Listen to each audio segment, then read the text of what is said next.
అది నవంబర్ 2001 పాకిస్తాన్లోని మియాన్వాలీ central jail. సమయం అర్ధరాత్రి దాటింది. బయట ఎముకల కొరికే చలి, లోపల ఆ ఇనుప కడ్డీల వెనక గాఢమైన నిశ్శబ్దం. ఆ నిశ్శబ్దాన్ని చీల్చుకుంటూ ఒకే ఒక శబ్దం వినిపిస్తుంది. అదే ఒక ఖైదీ ఆగి ఆగి తీసుకుంటున్న శ్వాస. ఆ చీకటి గదిలో సిమెంట్ నేల మీద ఒక బక్క చిక్కిన మనిషి పడున్నాడు. అతని ముఖం చూస్తే 70 ఏళ్ల వృద్ధుడిలా కనిపిస్తున్నాడు. కానీ నిజానికి అతని వయసు కేవలం 49 ఏళ్లు మాత్రమే. ఊపిరితిత్తులు పూర్తిగా పాడైపోయి పల్మోనరీ ట్యూబర్కులోసిస్ అనే భయంకరమైన వ్యాధితో అతను ప్రతి క్షణం నరకం చూస్తున్నాడు. పక్కన చిరిగిన దుప్పటి తప్ప అతనికి తోడెవరూ లేరు. చివరికి ఆ చలి రాత్రి ఆ ఒంటరితనం మధ్యలోనే అతను మరణించాడు. జైలు రికార్డుల్లో అధికారులు ఒక లైన్ రాశారు: prisoner number C509 died of heart failure. అంతే, ఒక మనిషి జీవితం అంత సులభంగా ఒక నెంబర్తో ముగిసిపోయింది. కానీ ఆ ఖైదీ నెంబర్ C509 ఎవరో ఒక సామాన్యుడు కాదు. అతని అసలు పేరు రవీంద్ర కౌశిక్. పాకిస్తాన్ ఆర్మీకి చెమటలు పట్టించిన ఇండియాస్ బెస్ట్ స్పై. మన దేశ ప్రజలు గర్వంగా ద బ్లాక్ టైగర్ అని పిలుచుకున్న ఒక రియల్ హీరో. కానీ జీవితం ఎంత విచిత్రమైనదంటే, ఏ దేశం కోసమైతే అతను తన యవ్వనాన్ని, కుటుంబాన్ని, జీవితాన్ని త్యాగం చేశాడో చివరికి అదే దేశం ఇతను మావాడు కాదని చెప్పేసింది. అతను చనిపోయిన తర్వాత అతని డెడ్ బాడీని ఇండియాకు తీసుకురావడానికి కూడా మన గవర్నమెంట్ ఒప్పుకోలేదు. కనీసం తన వాళ్ళ ముఖం కూడా చూడకుండా శత్రువుల దేశంలోనే జైలు గోడల వెనక ఒక అనాథ శవంలా అతన్ని పూడ్చిపెట్టారు. నిజానికి అతను ఇలా చనిపోవాల్సిన వాడు కాదు. ఒకప్పుడు అతని చేతిలో పాకిస్తాన్ మిలిటరీ సీక్రెట్స్ ఉండేవి. తను తలుచుకుంటే పాకిస్తాన్ ఆర్మీ ప్లాన్స్ని చిటికలో మార్చేగల పవర్ అతని దగ్గర ఉండేది. అసలు అలాంటి ఒక powerful and the greatest spy of Rocky ఇలా దిక్కులేని చావు ఎందుకు చచ్చాడు? 16 ఏళ్ల పాటు జైల్లో అతను రాసిన రహస్య లేఖల్లో ఏముంది? అసలు మన ఇంటెలిజెన్స్ ఏజెన్సీ అయిన రా అతన్ని ఎలా రిక్రూట్ చేసుకుంది? నిజం చెప్తున్నా, ఇదొక మామూలు గూఢచారి కథ కాదు. ఇది ఒక మనిషి తన దేశం కోసం ఎంత దూరం వెళ్ళగలడో, చివరికి ఆ దేశం అతనికి తిరిగి ఏమిచ్చింది అనే ఒక ఎమోషనల్ జర్నీ. కనుక ఈ రోజు మనం ఈ వీడియోలో అసలు రవీంద్ర కౌశిక్ ఎవరు, ఈయన పాకిస్తాన్ స్పైగా ఎలా మారాడు, వేల మంది ఇండియన్ సోల్జర్స్ ప్రాణాలు కాపాడిన ఒక గొప్ప వీరుడు చివరికి పాకిస్తాన్ జైల్లో దిక్కులేని చావు ఎందుకు చావాల్సి వచ్చింది, అసలు మన సొంత భారత ప్రభుత్వం ఆయన్ని ఎందుకు కాపాడలేకపోయింది, ఇలా ప్రతి ఒక్క ప్రశ్నకు సమాధానాలన్నింటినీ కూడా ఈ వీడియో ద్వారా మీ ముందుంచబోతున్నాము. ఎంతో విలువైన సమాచారం గల ఈ వీడియోని ఎండ్ వరకు అసలు మిస్ కాకండి. సో ఇక లేట్ చేయకుండా let's get into the video.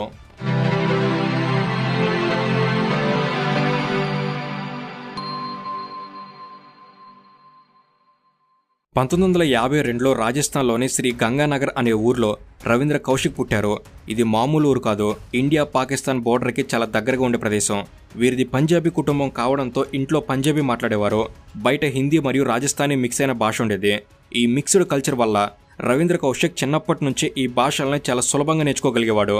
ఇక వీరి తండ్రి అయిన జేఎం కౌశిక్ ఇండియన్ ఎయిర్ ఫోర్స్లో పనిచేసేవారు. కానీ రవీంద్ర మాత్రం మిలిటరీ డిసిప్లిన్ కన్నా కళల వైపు అంటే ఆర్ట్స్ వైపు ఎక్కువగా ఆకర్షితులయ్యారు. కాలేజీ రోజుల్లో రవీంద్ర కౌశిక్ ఒక సంచలనం. చూడడానికి చాలా అందంగా ఆకర్షణీయంగా ఉండేవారు. ఫ్రెండ్స్ అంతా ఆయన్ని చూసి ఖచ్చితంగా బాంబే వెళ్ళి సినిమా హీరో అవుతాడని అనుకునేవారు. శ్రీ గంగానగర్లోని SD బిహానీ కాలేజ్లో కామర్స్ డిగ్రీ చదువుతున్నప్పుడు చదువు మీద కన్నా థియేటర్ మరియు యాక్టింగ్ మీదే ఆయన ధ్యాస ఎక్కువగా ఉండేది. ఆయనలో ఒక ప్రత్యేకమైన టాలెంట్ ఉండేది. ఎవరినైనా సరే ఇట్టే మిమిక్రీ చేసేవారు. ఎదుటివారి బాడీ లాంగ్వేజ్ని, వాళ్ళ గొంతుని, వాళ్ళ హావభావాల్ని అచ్చం అలాగే దించేసేవారు. ఇక రవీంద్ర కౌశిక్ జీవితాన్ని మార్చిన సంఘటన 1975లో లక్నోలో జరిగింది. అక్కడ ఒక నేషనల్ లెవెల్ డ్రామా కాంపిటీషన్ జరుగుతుంది. రవీంద్ర కౌశిక్ అందులో పాల్గొని చైనా బోర్డర్లో పట్టుబడ్డ ఒక ఇండియన్ సోల్జర్ పాత్రను పోషించారు. ఇంకొన్ని కథనాల ప్రకారం ఆయన మహారాణా ప్రతాప్ లాంటి దేశభక్తి పాత్ర వేశారని కూడా అంటారు. ఏది ఏమైనా ఆయన మోనోలాగ్ చెప్తున్నప్పుడు స్టేజ్ మొత్తం నిశ్శబ్దంగా మారిపోయింది. ఆయన నటన ఎంత అద్భుతంగా ఉందంటే ఆడియన్స్ నిజంగానే ఎమోషనల్ అయిపోయారు. కానీ ఆ రోజున ఆ ఆడియన్స్లో కేవలం చప్పట్లు కొట్టే జనం మాత్రమే లేరు. దేశం కోసం పనిచేసే రా ఆఫీసర్లు కూడా మారువేషంలో అక్కడ ఉన్నారు. సరే, మనం కథని బాగా అర్థం చేసుకోవాలంటే మనకు అప్పటి ఇండియా పరిస్థితి గురించి కాస్త తెలియాలి. 1971 యుద్ధంలో పాకిస్తాన్ ఓడిపోయి 2 ముక్కలైన తర్వాత పాకిస్తాన్ ప్రతీకారంతో రగిలిపోతుంది. అప్పటి పాకిస్తాన్ ప్రధాని జుల్ఫికర్ అలీ భుట్టో బహిరంగంగానే మేము గడ్డి తినైనా సరే అణుబాంబు తయారు చేస్తాం, ఇండియాను దెబ్బ కొడతామని శపథం చేశారు. ఆ సమయంలో ఇండియాకున్న అతిపెద్ద సందేహం ఒక్కటే: పాకిస్తాన్ లోపల అసలేం జరుగుతుంది? వాళ్ళు రహస్యంగా అణుపరీక్షలు చేస్తున్నారా? ఆర్మీని ఎలా రెడీ చేస్తున్నారు? ఈ విషయాలనేవి బార్డర్ బయట నుంచి చూస్తే తెలిసేవి కాదు. శాటిలైట్ టెక్నాలజీ అంతగా లేని ఆ రోజుల్లో హ్యూమన్ ఇంటెలిజెన్స్ అంటే మనుషుల ద్వారా వచ్చే సమాచారమే కీలకం. అప్పటి వరకు ఇండియా పంపుతున్న ఏజెంట్లు ఎక్కువగా లో లెవెల్ ఇన్ఫర్మేషన్ మాత్రమే తెస్తున్నారు. అంటే ఎంతమంది సోల్జర్స్ ఉన్నారు, ఏ వెహికల్స్ వెళ్తున్నాయి లాంటివి. కానీ రాకి కావాల్సింది టాప్ సీక్రెట్ మిలిటరీ ఇంటెలిజెన్స్. అది తెలియాలంటే పాకిస్తాన్ ఆర్మీలోని ఉన్నతాధికారుల మధ్యలో ఒక మనిషి ఉండాలి. బయటి నుంచి వెళ్లిన గూఢచారి దొరికిపోయే ఛాన్స్ ఎక్కువ. అందుకే రా ఒక అత్యంత ప్రమాదకరమైన ప్లాన్ వేసింది. అదే ద డీప్ కవర్ మిషన్. అంటే ఒక భారతీయుడిని పాకిస్తానీగా మార్చి అక్కడే చదివించి వాళ్ళ ఆర్మీలోనే చేర్పించడం. ఇది వినడానికి సినిమా కథలో ఉన్నా అప్పట్లో ఇది దేశ భద్రతకు అత్యవసరం. ఈ మిషన్ కోసం వాళ్ళు వెతికే క్వాలిటీస్ చాలా విచిత్రంగా ఉన్నాయి. వాళ్ళకి కండలు తిరిగిన బాడీ బిల్డర్ అవసరం లేదు. వాళ్ళకి కావాల్సింది మొహంలో అమాయకత్వం, కళ్ళల్లో చురుకుదనం, అలాగే ఎలాంటి పరిస్థితుల్లోనైనా ఎదుటివారిని తన మాటలతో మాయ చేయగలిగే యాక్టింగ్ స్కిల్స్ ఉన్న యువకుడు. ఇంటెలిజెన్స్ అధికారుల బృందం దేశం మొత్తం మీద టాలెంట్ స్కౌటింగ్ మొదలుపెట్టింది. అలా వాళ్ళ కళ్ళు లక్నోలో జరిగిన నేషనల్ డ్రామా ఫెస్టివల్ మీద పడ్డాయి. అక్కడ రవీంద్ర కౌశిక్ ప్రదర్శించిన ఏక పాత్రాభినయం చూసి అధికారులు షాక్ అయ్యారు. ఆయన స్టేజ్ మీద నటిస్తుంటే అది నటనలా లేదు, ఒక నిజ జీవిత ఘటనలా అనిపించింది. ముఖ్యంగా ఆయన ఉర్దూ ఉచ్చారణ, హావభావాలు చూసి ఇతను మనకు కావలసిన పర్ఫెక్ట్ క్యాండిడేట్ అని ఫిక్స్ అయ్యారు. నీకు సినిమాల్లో హీరో అవ్వాలనుందా లేక దేశం కోసం రియల్ లైఫ్ హీరో అవ్వాలనుందా అని అడిగారు. అందుకు రవీంద్ర కౌశిక్ రెండో దాన్ని ఎంచుకున్నారు. ఢిల్లీకి చేరుకున్న రవీంద్ర కౌశిక్కి అప్పుడు తెలిసింది ఇది కేవలం ఒక జాబ్ కాదు, ఇది ఒక పునర్జన్మ అని. రా అధికారులు ఆయనకు ఒక విషయం క్లియర్గా చెప్పారు. ఈ మిషన్కి వెళ్తే రవీంద్ర కౌశిక్ అనే పేరుని, నీ గతాన్ని, నీ కుటుంబాన్ని, చివరికి నీ మతాన్ని కూడా మర్చిపోవాల్సి ఉంటుంది. 23 ఏళ్ల వయసులో ఏ కుర్రాడైనా ప్రేమ, కెరీర్ గురించి ఆలోచిస్తాడు. కానీ రవీంద్ర కౌశిక్ మాత్రం తన సొంత ఉనికిని చంపుకోవడానికి సిద్ధమయ్యారు. ఢిల్లీలోని ఒక సీక్రెట్ లొకేషన్లో ఆయన ట్రైనింగ్ మొదలైంది. ఇది తుపాకులు పేల్చడం, బాంబులు వేయడం లాంటి సాధారణ మిలిటరీ ట్రైనింగ్ కాదు. ఇది ఒక మనిషిని డీకన్స్ట్రక్ట్ చేసి మళ్ళీ కొత్తగా తయారు చేసే ప్రాసెస్. మొదట ఆయనలోని ఇండియన్ని అనే భావాన్ని ఆయనలో నుంచి తీసేయాలి. దానికోసం ఆయనకు ఉర్దూ నేర్పించడం మొదలుపెట్టారు. కేవలం ఉర్దూ మాట్లాడడం మాత్రమే కాదు, పాకిస్తాన్లో వాడే యాస, అక్కడ వాడే చిన్న చిన్న ఊత పదాలు కూడా నేర్పించారు. ఒక ముస్లిం ఎలా ప్రార్థన చేస్తారో, ఖురాన్లోని పవిత్రమైన వాక్యాలు ఎలా పలకాలో, మసీదులో ఎలా నడుచుకోవాలో ప్రతిదీ ఆయనకి ట్రైనింగ్ ఇచ్చారు. ఈ ప్రాసెస్ ఎంత కఠినంగా ఉండేదంటే నిద్రలో లేపి అడిగినా సరే ఆయన నోటి నుంచి హిందీ బదులు ఉర్దూ మాత్రమే రావాలి. రవీంద్ర కౌశిక్ ఈ మిషన్ కోసం ఎంత పెద్ద త్యాగం చేశారంటే ఆయన ఇస్లాం మతాన్ని పూర్తిగా స్వీకరించారు. పాకిస్తాన్లో ఎవరైనా అనుమానంతో చెక్ చేస్తే దొరికిపోకూడదని ఆయన వైద్యపరంగా సుంతి కూడా చేయించుకున్నారు. ఒక గూఢాచారికి శత్రువుల దేశంలో తన బాడీనే మొదటి సాక్ష్యం. అందుకే ఆ సాక్ష్యం కూడా పర్ఫెక్ట్గా ఉండేలా చూసుకున్నారు రా అధికారులు. పాకిస్తాన్ జియోగ్రఫీ, అక్కడి రోడ్లు, ముఖ్యమైన ప్రదేశాల గురించి ఆయనకి ఎంతలా నూరిపోశారంటే ఆ దేశానికి వెళ్లకముందే అక్కడి ప్రతి సందు ఆయనకి తెలిసిపోయేలా చేశారు. దాదాపు 2 సంవత్సరాల కఠోర శ్రమ తర్వాత రవీంద్ర కౌశిక్ అనే వ్యక్తి రికార్డులో లేకుండా పోయాడు.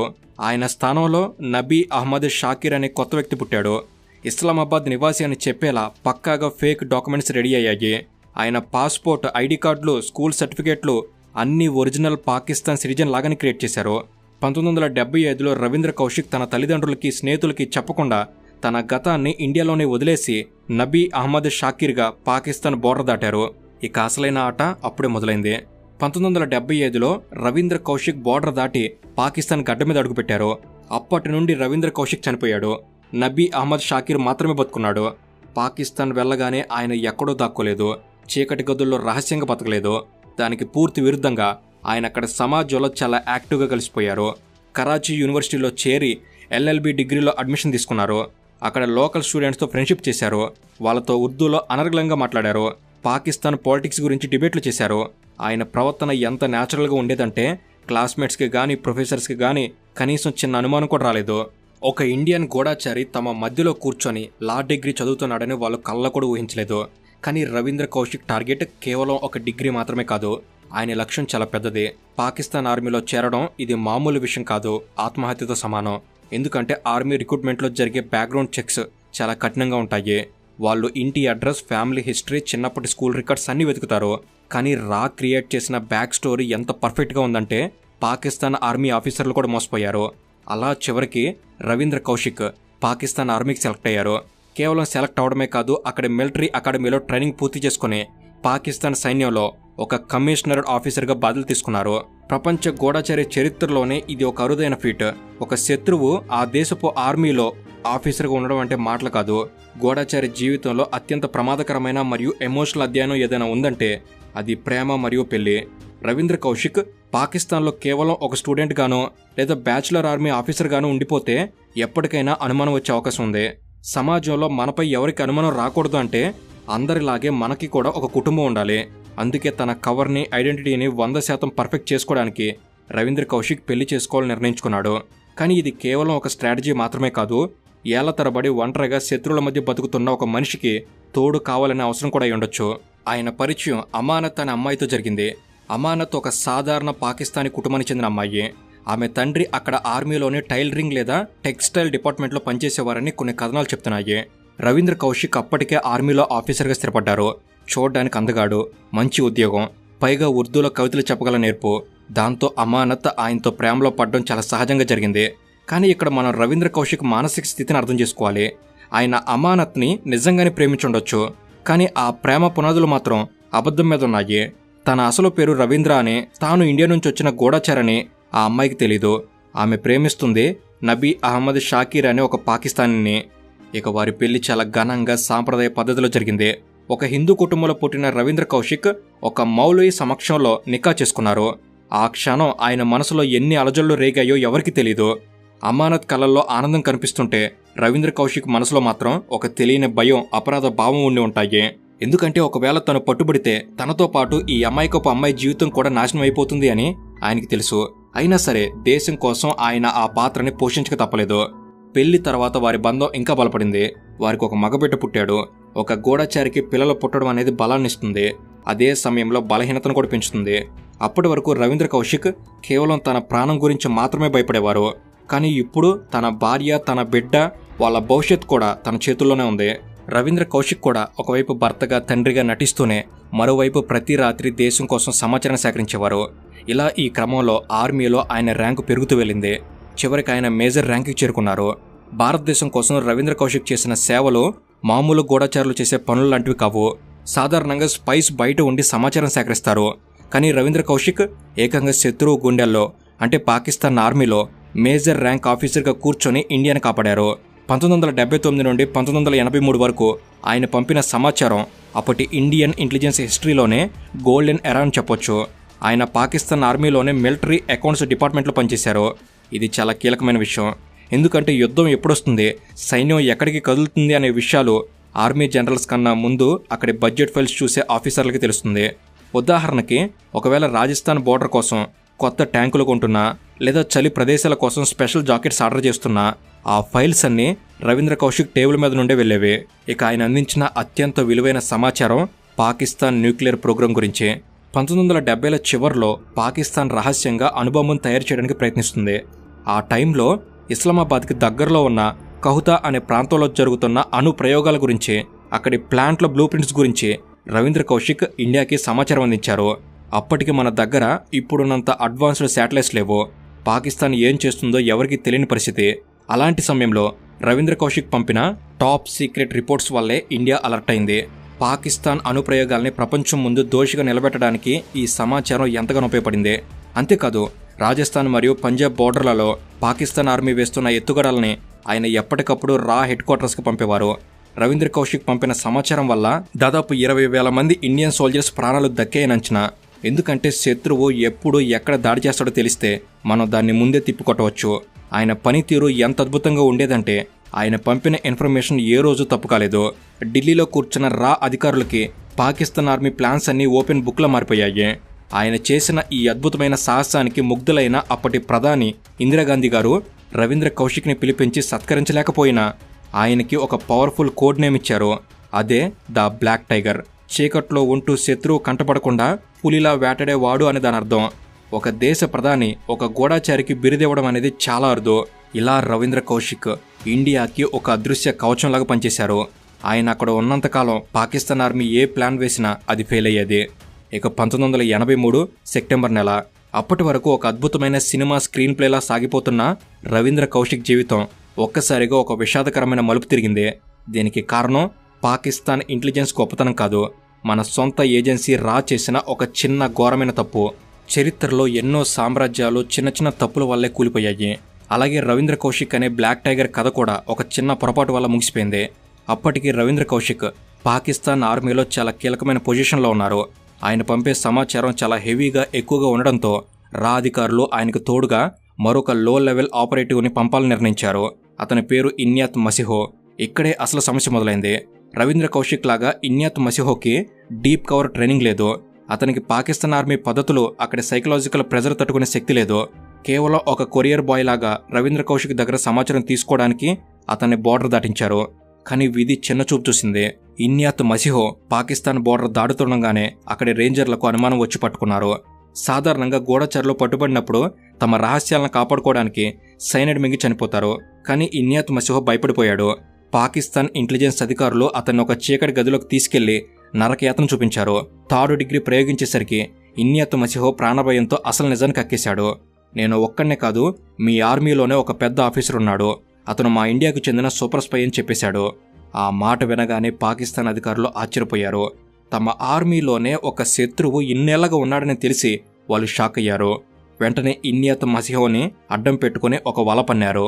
పాకిస్తాన్లోని ముల్తాన్ నగరంలో ఒక పార్క్ని మీటింగ్ పాయింట్గా డిసైడ్ చేశారు. ఇన్యాత్ మసిహో ద్వారా రవీంద్ర కౌశిక్కి సిగ్నల్ పంపించారు. పాపం రవీంద్ర కౌశిక్కి ఇవేం తెలీదు. ఢిల్లీ నుంచి ఎవరో తన కాంటాక్ట్ చేస్తున్నారని, ఏదో ముఖ్యమైన సమాచారం ఇవ్వడానికే వచ్చారని ఆయన నమ్మారు. ఎప్పటిలాగే చాలా నమ్మకంగా, ఏమాత్రం భయం లేకుండా ఆ పార్కుకు వెళ్లారు. అక్కడ ఇన్యాత్ మసిహో కూర్చొనున్నాడు. కానీ చుట్టూ మఫ్టీలో డజన్ల కొద్దీ పాకిస్తాన్ కమాండోలు మాటివేస్తున్నారు. రవీంద్ర కౌశిక్ వెళ్లి ఇన్యాత్ మసిహోని పలకరించగానే ఒక్కసారిగా సీన్ మారిపోయింది. చెట్ల చాటు నుంచి, పొదల వెనక నుంచి పాకిస్తాన్ ఇంటెలిజెన్స్ అధికారులు గన్లతో ఆయన చుట్టుముట్టారు. రవీంద్ర కౌశిక్ తప్పించుకోవడానికి ఛాన్స్ కూడా లేదు. ఎన్నాళ్లుగానూ నబీ అహ్మద్ షాకీర్ అనే పేరుతో కాపాడుకుంటూ వచ్చిన ఆ ఐడెంటిటీ ఒక్క సెకండ్లో బద్దలైపోయింది. ఇలా 1983లో అరెస్ట్ అయిన తర్వాత రవీంద్ర కౌశిక్ని సియాల్కోట్లోని ఒక సీక్రెట్ ఇంట్రాగేషన్ సెంటర్కి తీసుకెళ్లారు. అక్కడ మొదలైంది అసలైన నరకం. సినిమాలో చూపించే టార్చర్ కన్నా 1000 రెట్లు భయంకరమైన చిత్రహింసల్నే ఆయన అనుభవించారు. పాకిస్తాన్ అధికారులు ఆయన నుంచి సమాచారం రాబట్టడానికి చేయని ప్రయత్నం లేదు. ఎలక్ట్రిక్ షాక్లు ఇవ్వడం, రోజుల తరబడి నిద్రపోనివ్వకుండా చేయడం, తలకిందులుగా వేలాడదీయడం, ఇలా ప్రతిదీ ప్రయోగించారు. వాళ్ళకి కావాల్సింది ఒక్కటే, ఇండియా నెట్వర్క్ గురించి మొత్తం చెప్తూ ఇంకా ఎవరెవరున్నారో అనే సమాచారం. కానీ రవీంద్ర కౌశిక్ ఎంత గొప్ప దేశభక్తుడంటే, శరీరం మొత్తం గాయాలతో నిండిపోయినా, ప్రాణం పోయే స్థితికి వచ్చినా సరే దేశానికి నష్టం కలిగించే ఒక్క సీక్రెట్ కూడా బయటపెట్టలేదు. 2 సంవత్సరాల పాటు ఈ నరకయాతన సాగిన తర్వాత 1985లో పాకిస్తాన్ కోర్టు ఆయనకు మరణశిక్ష విధించింది. ఒక గూఢచారికి దొరికే అంతిమ బహుమతి ఇదే. కానీ తర్వాత పాకిస్తాన్ సుప్రీంకోర్టు ఆ శిక్షను యావజ్జీవ కారాగార శిక్షగా మార్చింది. అంటే చావు వెంటనే రాదు, కానీ ప్రతిరోజు చస్తూ బతకాలి. దాదాపు అలా 16 సంవత్సరాల పాటు ఆయన పాకిస్తాన్లోని వేరువేరు జైళ్లలో సియాల్కోట్, కోట్ లఖ్పత్ మరియు మియాన్వాలీ జైలులో మగ్గిపోయారు. అక్కడి జైలు గదులు ఎంత దారుణంగా ఉండేవంటే కనీసం కాళ్ళు జాపుకొని పడుకోవడానికి కూడా స్థలం ఉండేది కాదు. సరైన తిండి లేదు, వైద్యం లేదు, మాట్లాడడానికి మనిషి లేడు. ఒంటరితనం మనిషిని పిచ్చోని చేస్తుంది. కానీ రవీంద్ర కౌశిక్ ఆ గోడల మధ్య తన జీవితాన్ని గడిపేశారు. ఈ 16 ఏళ్లలో అత్యంత బాధాకరమైన విషయం ఏంటంటే, ఆయన ఇండియాలోని తన కుటుంబానికి రాసిన ఉత్తరాలు. ఆ ఉత్తరాల్లో ప్రతి మాట గుండెల్ని పిండేస్తుంది. ఒక ఉత్తరంలో ఆయన ఇలా రాశారు: దేశం కోసం ప్రాణాలర్పించే వాళ్ళకి ఇండియా ఇచ్చే బహుమతి ఇదేనా? నా యవ్వనం మొత్తం ఈ చీకటి గదుల్లో కరిగిపోయింది. కనీసం నన్ను గుర్తించండి, నేను ఇండియన్ని అని ఒప్పుకోండి. ఇక తన తండ్రికి రాసిన మరో ఉత్తరంలో, నాన్న, నేను చనిపోయేలోపు ఒక్కసారైనా భారత గడ్డను చూడాలనుకుంటున్నాను. ప్లీజ్ నన్ను ఇక్కడి నుంచి కాపాడండి అని వేడుకున్నారు. ఆ ఉత్తరాలు చదివి ఆయన తండ్రి గుండె పగిలిపోయింది. ఆయన కుటుంబం జైపూర్ నుంచి ఢిల్లీకి చెప్పులు అరిగేలా తిరిగింది. మంత్రుల కాళ్ల వేళ పడ్డారు, అధికారులను బ్రతిమాలారు. కానీ అటువైపు నుంచి మాత్రం నిశ్శబ్దం, భయంకరమైన నిశ్శబ్దం. ఇక్కడే మనం గూఢచారి ప్రపంచంలోని కఠినమైన నిజాన్ని అర్థం చేసుకోవాలి. ఇంటెలిజెన్స్ ఏజెన్సీలకు ఒక రూల్ ఉంటుంది, ప్లాజిబుల్ డెనైబిలిటీ. అంటే మా ఏజెంట్ ఎవరైనా పట్టుబడితే మాకు అతనికి సంబంధం లేదని చెప్పేయడం. ఒకవేళ ఇండియా రవీంద్ర కౌశిక్ని మా మనిషే అని ఒప్పుకుంటే అంతర్జాతీయంగా ఇండియా పరువు పోతుంది. పాకిస్తాన్తో యుద్ధం వచ్చే ప్రమాదం ఉంటుంది. మిగిలిన ఆపరేషన్లు దెబ్బతింటాయి. అందుకే దేశం కోసం రవీంద్ర కౌశిక్ అనే వ్యక్తిని ఇండియా త్యాగం చేసింది. ఆయన ఒక అనాథల, ఏ గుర్తింపు లేని ఖైదీలా ఆ జైలు గోడల మధ్య కృషించిపోయారు. జైలులోని అపరిశుభ్రమైన పరిస్థితుల వల్ల ఆయనకు క్షయవ్యాధి మరియు ఆస్తమా వచ్చాయి. ఊపిరి తీసుకోవడం కష్టమైపోయేది, దగ్గితే రక్తం పడేది. అయినా సరే ఏ డాక్టరో ఆయన పట్టించుకోలేదు. అలా నవంబర్ 2001, అది రవీంద్ర కౌశిక్ జీవితంలో చివరి రోజులు. 16 ఏళ్ల నరకయాతన తర్వాత ఆ ఉక్కు మనిషి శరీరం పూర్తిగా సహకరించడం మానేసింది. జైలులోని కలుషిత వాతావరణం, సరైన ఆహారం లేకపోవడం వల్ల ఆయనకు పల్మనరీ ట్యూబర్కోలసిస్, అలాగే గుండె జబ్బులు వచ్చాయి. మామూలుగా అయితే ఇలాంటి స్థితిలో ఉన్నవారిని ఆసుపత్రిలో చేర్చి చికిత్స అందిస్తారు. కానీ రవీంద్ర కౌశిక్ ఒక సాధారణ ఖైదీ కాదు, పాకిస్తాన్ పాలిట అతిపెద్ద శత్రువు. అందుకే చివర్లో కూడా ఆయనకు కనీసం వైద్యం అందలేదు. అలా నవంబర్ 21, 2001 ముల్తాన్లోని సెంట్రల్ జైల్లో రవీంద్ర కౌశిక్ కన్నుమూశారు. అప్పటికి ఆయన వయసు కేవలం 49 ఏళ్లు. ఒక యుద్ధంలో చనిపోయిన సైనికుడికి జెండా కప్పి గన్ సెల్యూట్తో గౌరవంగా సాగనంపుతారు. కానీ రవీంద్ర కౌశిక్ అంత్యక్రియలు జైలు వెనుక ఉన్న ఒక అనామక ప్రదేశంలో ఎవరికీ తెలియకుండా ఏ మతాచారాలు లేకుండా జరిపేశారు. ఒక దేశం కోసం తన మతాన్ని, పేరుని, జీవితాన్ని త్యాగం చేసిన ఆ వీరుడు చివరికి తన సొంత మట్టిలో కూడా కలవలేకపోయాడు. అనాథ శవంలా పరాయి దేశంలో కలిసిపోయాడు. ఇప్పుడు మనల్ని మనం ప్రశ్నించుకోవాల్సిన సమయం వచ్చింది. అసలు ఇండియా ఆయన్ని ఎందుకు కాపాడలేకపోయింది? రవీంద్ర కౌశిక్ రాసిన ఉత్తరాలు ఢిల్లీ చేరలేదా? చేరాయి. ఆయన కుటుంబం రోడ్ల మీదకి వచ్చి పోరాడలేదా? పోరాడింది. కానీ ఇంటర్నేషనల్ పాలిటిక్స్ ఎంత క్రూరంగా ఉంటాయో ఇక్కడే అర్థమవుతుంది. ఒకవేళ భారత ప్రభుత్వం అవును రవీంద్ర కౌశిక్ మా స్పై అని ఒప్పుకుంటే అది అంతర్జాతీయ నేరం అవుతుంది. సిమ్లా ఒప్పందం ప్రకారం అది 2 దేశాల మధ్య యుద్ధానికి దారితీయొచ్చు. అందుకే ఒక దేశ రక్షణ కోసం ఒక వ్యక్తిని, అతని కుటుంబాన్ని బలిపశువుల్ని చేయక తప్పలేదు. ఇది వినడానికి చేదుగా ఉన్న ఇదే వాస్తవం. A soldier dies once, a spy dies everyday. Ravindra Kaushik కథ కేవలం ఒక గూఢచారి కథ మాత్రమే కాదు, అది ఒక మనిషి చేసిన అత్యున్నత త్యాగానికి నిదర్శనం. ఆయన తన యవ్వనాన్నిచ్చాడు, తన ప్రేమనిచ్చాడు, తన కుటుంబాన్ని వదులుకున్నాడు, చివరికి తన గుర్తింపును కూడా చెరిపేసుకున్నాడు. ఈ రోజు మనం మన ఇళ్లలో సురక్షితంగా ఉన్నామంటే బోర్డర్లో నిలబడ్డ సైనికుడితో పాటు ఎక్కడో శత్రుల మధ్య పేరు లేకుండా, ముఖం లేకుండా చీకట్లో పోరాడిన రవీంద్ర కౌశిక్ లాంటి అజ్ఞాత వీరుల కృషి కూడా ఉంది. చరిత్ర పుస్తకాల్లో ఆయన పేరు లేకపోవచ్చు, కానీ దేశాన్ని ప్రేమించే ప్రతి ఒక్కరి గుండెల్లో ఆయన ఎప్పటికీ బ్లాక్ టైగరే. జై హింద్.